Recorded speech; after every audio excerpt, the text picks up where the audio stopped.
colleague, the member for St. John City West. It says the point of order, no member should interrupt another member except to raise a point of order or to proceeding. I would like to listen to my colleague. I am very interested in his presentation. Very interested, Madam Speaker. So please, could you let them know, Madam Speaker, to adhere to the standing orders? Please, Madam Speaker. Honourable members. Honourable members, you are making me laugh, really, on this matter of interruptions. Honourable member for St. Peter. Yes, Madam. You of all people. Yes, but Madam Speaker, I want to hear. I want to hear too, but as I said, okay. Rambling. So let us agree. Especially the one from Let us agree that the debate has not yet begun. The presentation is, honourable member, now interrupting me. Thank you. The debate, honourable members, all of you, the debate has not yet begun. No, he is moving his presentation. When I open the floor for debate, everybody will have his or her chance. Thank you. Thank you very much, Madam Speaker. Is that a point of order I'm taking? I'm not even too sure. If it's not a point of order, take your seat. No. Honourable AG, please take your seats. There's no such point. On that note, you may sit out the rest of the night. Thank you. Thank you very much. When I open the floor for debate, everybody will have a turn. Thank you very much. Anyway, Madam Speaker, the report continues. He says that something appears to be strange. Namely, it was recognized that ground condition at specified depth was not suitable due to very poor soil condition. One would have had to assume that an entire 7-mile stretch of road had bad soil. So this argument, Madam Speaker, by the Director of Public Works that there was bad soil condition. Our engineer is saying, hey, based on his report, the entire 6 or 7 miles of roads would have had to be bad. He went on to say, Madam Speaker, it would also mean that the depth to attain suitable soil was consistent. And this is his opinion. I do not believe that this is possible for the area and the length of road in question. Additionally, at what point in the course of the bill did C.O. Williams and the site engineer determine this? In other words, Madam Speaker, having done the soil testing a long time before they started construction, they ought to have known about the quality of the soil. Continues, Madam Speaker, a differentiation between established bill of quantity for roads and additional works must be clearly stated to ascertain the cost movement. And he shows here too, Madam Speaker, some photographs in which you actually seen rocks, what they excavated in some instances, or most instances for that matter, but actually rocks, not dirt or soil of bad quality, as how the Director of Public Works indicated. And this information is on the internet, where he took photographs showing that, hey, they had to actually cut through rocks. You want any better material than that? Now, Madam Speaker, the report continues. I am to assume that when the site engineer made substantial changes, it was with the consent and approval of certain individuals, to include the chairman of the coordinating committee, and it ought to have included the Director of Public Works. But as we said, Madam Speaker, the Director of Public Works was conveniently excluded. Now he says here, Madam Speaker, the Director's report begs the question how scheduling for the roads work was determined and why Public Works was unable to deliver its assigned portion of work on time to a project of national importance and priority. And as I said, Madam Speaker, almost a year before, we came to this Honourable House and literally prompted the government to get in a state of readiness. But yet still, they allowed everything to wait until last minute, to the extent that they had to enter into these bilateral contracts, and then apparently a few weeks before they said Public Works could not handle the work, and they increased the scope of work for C.O. Williams, in which they virtually doubled the contracted amounts.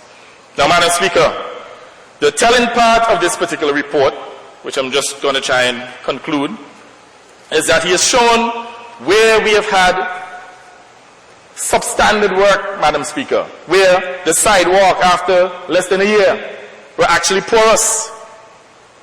He has here, for instance, Madam Speaker, that the condition of a particular part of the South Stadium structure at the main entrance, Madam Speaker, he says here that the concrete work is such that it was substandard. He also went on to say, Madam Speaker, that the bad roadwork construction is such that within a matter of a year, they should not have deteriorated to the extent that they had, in which a number of them had potholes at that time. He has shown, for instance, to Madam Speaker, where the roads were not the width as indicated by the Director of Public Works. He has also shown, Madam Speaker, where the Director of Public Works says that there were 8 inches of asphalt, that in some instances there was even less than 1 inch of asphalt, Madam Speaker. And the good thing about it, is that he actually used a rule and measured it and took a photograph of it. It's right here in this report, so that you know that he's not lying. And Madam Speaker, he says here, for instance, like the elliptical road east of the stadium, there was 2 inches of asphalt, and already the road is falling to pieces. In fact, I have it right here in this report. So when we circulate it, you see it. And if you had looked at the placards that we had in our picket, you would have seen where we demonstrated that the roadworks are already falling to pieces. We've shown, for instance, Madam Speaker, and we got the photos from this report, that the roads are not properly compacted in some instances. They literally just threw the asphalt on the road, Madam Speaker. In some instances, where they reckon that the roads are up to, 41 feet wide, he has shown that the maximum width is about 28 inches, 28 feet, Madam Speaker. So there have been a lot of inconsistencies in the report of Barry Davis. And as I said, it's not just an opinion, he has shown evidence, proof, Madam Speaker. I mean, you can see here, for instance, he has a tape measuring the depth or the thickness of the asphalt. So this is not guesswork, this is real. Madam Speaker, he also spoke about the material that they had to remove. And he says here that there is a major percentage difference in terms of what they said they removed compared to what they brought in. And he says this is definitely inconsistent. He's shown, for instance, in which the difference has been as much as 800%, 700% for certain roads, like the elliptical road, the difference is 800%. For the east main access, 720%. The west main access, 320%. So what the Director of Public Works appeared to have done, or may have been ill-informed, is that they padded the amount of material that they said they had to bring in order to deal with the bad soil condition. He's saying that is not so.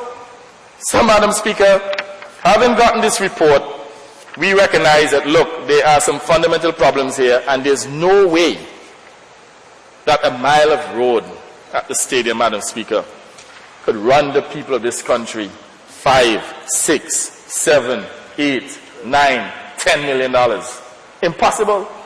In fact, we believe that the estimation for the member for St. Philip South at $2.37 or $2.4 million per mile is definitely a reasonable price. Not to say they could not have gotten it done cheaper, but that is far more reasonable for a mile of road of this substandard quality. In fact, I'm not even sure, Madam Speaker, that when you look at the quality of these roads, that $2.4 million is good value, much less the $10 million a mile of road.